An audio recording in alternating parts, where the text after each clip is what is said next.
efficiency tips for sharing your Word documents, word processing documents created in Microsoft Word. Hello, my name's Chet Davis, and I'm your technology tutor. Welcome to the program, Tech for Experts and Authors. I'm here each weekday morning live, 6:45 a.m. Pacific. That makes it 9:45 Eastern. Over the last couple days, I've shared some tips, some quick, simple tips for setting up Microsoft Word, for working in Microsoft Word, whether you're on an Apple Mac computer or you're on a Windows computer. And then yesterday, we focused on 4 tips for editing your MS Word documents. Today, I want to share kind of the 3 general ways for sharing a Word document. So let's go ahead and fire up my second display that has Microsoft Word open to a specific document. And you can see we're looking at the thumbnail view that we covered yesterday, how to get it into the thumbnail view.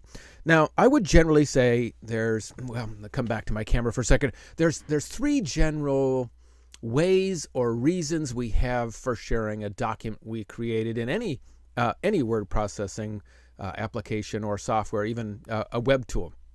And that is either we want to simply share the document, and we want to share it in such a way that we want to present it as a finished document, as a completed document, almost like it's laminated. So here's my document. Read it. This is the information I wanted to share with you. It's finished. It's complete. It's ready for prime time viewing. The second method is we want to share it as a document, but allow somebody to maybe edit it either today or tonight or next week or at some point in time in the future. So we're sharing it and saving it as a Word document, or if you're working in Pages, you're saving it in Apple's Pages software. The reason why is, again, you plan or need to edit it very soon or possibly in the future. So you want to share it to a teammate, to a colleague, to a client in such a way that you want them to be able to edit it. For example, if you're an expert and maybe you have an online class and folks are creating documents. Maybe they're creating freemiums or free reports or white papers to share with their prospects and their tribe, their audience. And you've created this awesome template, and you want to allow them to be able to use that to go in and put their own information in. That'd be a good reason to save it as an application document, not a finished piece, because it makes it harder to edit it. The third method is that you want to share it with either one individual or a team of individuals because you're collaborating that document. You're in the process of creating it as a team. And so I just want to run through kind of the overview, a simple ways, the high-level view for those 3 methods. Again, let's go ahead and bring up Microsoft Word. And you'll find these 3 methods. There are some shortcuts, but I want to go to the quick and easy today. And if you go under the File menu up here in the upper left corner, and it's the top menu, File, and you'll see there are the options under Share right here.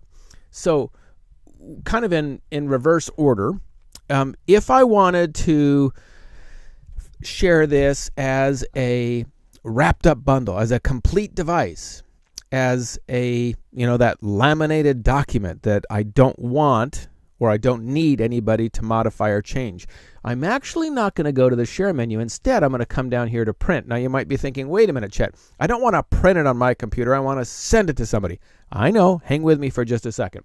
So I select Print, and from Print comes the Print menu. The Print, we call that a dialog box as well. If you take a look in the bottom left corner, okay, I can save this as a PDF document. And a topic for another time to go in depth, but PDF, as you may know, is a product that Adobe software created, goodness, maybe 30 years ago now, and it stands for Portable Document Format, PDF, Portable Document Format.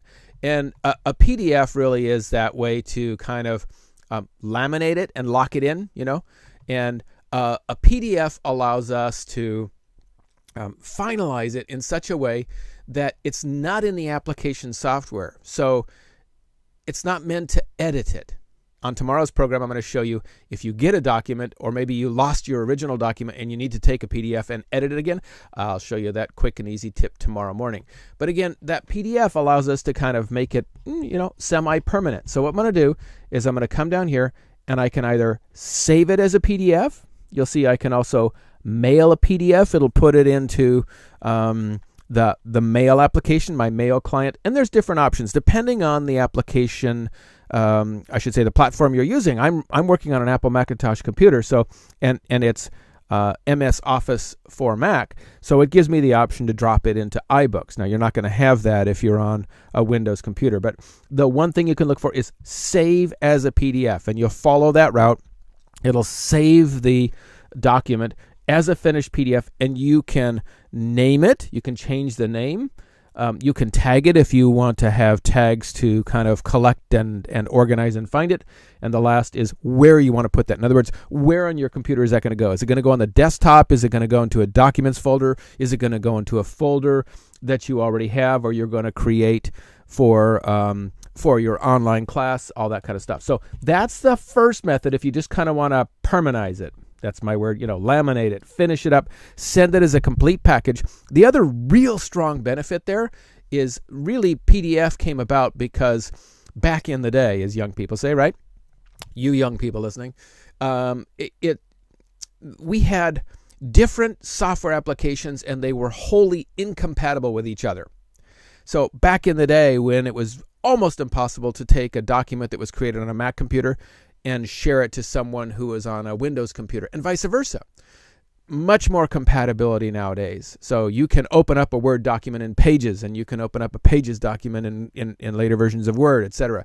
But there were software applications that did not speak to each other, even on the same computer. So if you're on a Windows computer and you had a particular software application, it wouldn't open up in that same computer. So PDF was a way of not only permanizing, of laminating that document, if you will, to share it, but it was also a way to make sure there was compatibility. So if I sent it to you, almost everybody has Adobe PDF Reader or the ability to read a PDF document in another utility or freeware application in the computer. Okay, so that's the first method. Second method is maybe I want to share it with somebody as a way that I'm going to enable them to edit it. And maybe just, one person or a couple people, and I want to be able to edit it. It's not like we're collaborating to do a lot of work in building this document. Maybe it's a grant or a report or a white paper, and we're all contributing. It's just mainly you and maybe one other person. Or somebody else is going to review it and maybe put some thoughts, put some notes in. Well, if that's the case, what I do is come back up to the File menu, just like we were a moment ago, and we're going to go to Share, and we're going to email this document. Now, if it's on your own hard drive, of course, what you can do is you can just come up here to Save or Save As. And if we do Save As, then we choose the format we're saving it in. So there's a couple different Word formats. You can even save it as a web page. It puts it into what we call HTML or hypertext markup language. But we're going to come over here to File and Share, and I'm going to email this as an attachment. Now, what it's emailing, okay, let's go ahead and in your mail client, it's going to open up the email application, the email program that you have selected as your primary email program. And you see right there, there's the document as an MS Word document. So it's saving it in such a way, it's not a PDF, it's the application document. So I can open that up. When I double click on it, it's going to go right back to the application because it's already open. That's the document. So I can come in here, just like we learned yesterday. We can select a whole paragraph and make a modification. Okay. So that's how easy it is to email the document and share it with a friend or colleague. The range of options includes you can upload this document to Drive. You can upload it to Box, to Dropbox, to iCloud Drive, to any of the other applications that are out there that are cloud-based. And by the way, next week's program, Monday, Tuesday, Wednesday, we're focusing on demystifying the cloud. All right, the third method is if you want to collaborate. We want to collaborate on this document. I've got a team of people, and we're building this together. We really want to have an integrated approach to putting our best knowledge together and creating this document. A couple different ways you could do that.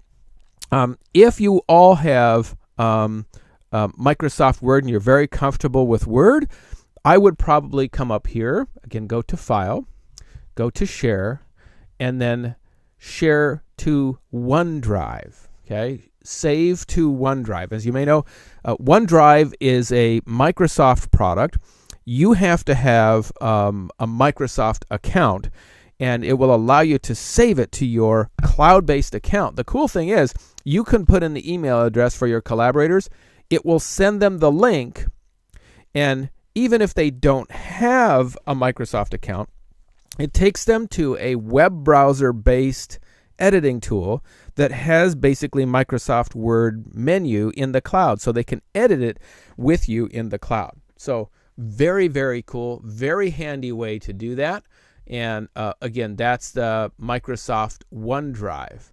Now, let's see here. Let me turn this guy off and come down here. The other option is you could upload it to Google Drive, and then in Google Drive, there's the option to add folks to collaborate that as well. So a couple different options. Again, the three options, again, just high-level view, is one, to share the finished document as a PDF, wrapped up in a bundle and ready for folks to view. You may not want them to edit it either. Maybe it's a contract or something. You don't want somebody to be able to modify the specifications that you agreed on.